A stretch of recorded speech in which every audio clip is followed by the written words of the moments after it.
presented by Namuna Music. Mixed by SP Movies.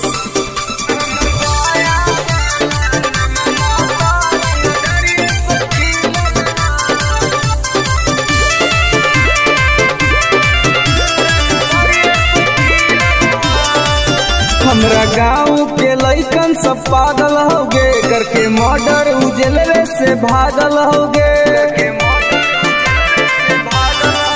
हमरा गाँव के लइकन सब पागल होगे करके मर्डर उजलवे से भागल होगे। नालंदा जिला में धाई धाई गोली प्रशासन पर चलल हो। नवादा जिला में धाई धाई गोली प्रशासन पर चलल हो। तो हमर पटना वाला नममा तो रंग दरिये से खिलल हो। तब बेटा हमर गया वाला नममा तो रंग दरिये से खिलल हो।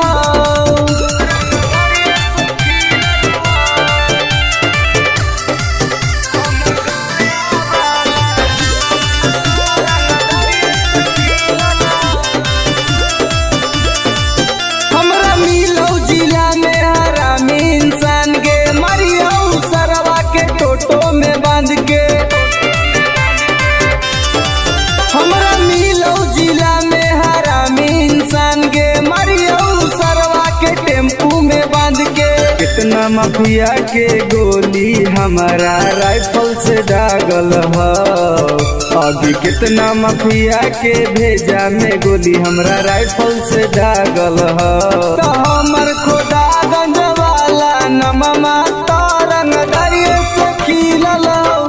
तो बेटा सलामपुर वाला नममा तो रंग दरिये से खिलल हो।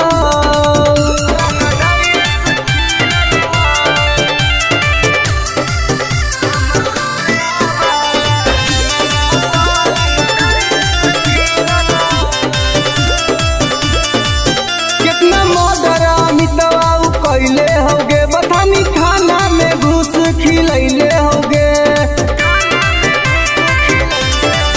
कितना मर्डर सागर बाबा कैले होगे घोसी थाना में घुस खिलैले होगे। गोली चलावेला शूटर सब नंदन में से सीखल हो। आगे गोली चलावेला शूटर रवि टाइगर से सीखल हो। तो हमर राजगीर वाला नममा तो रंग दरिये से खिलल हो।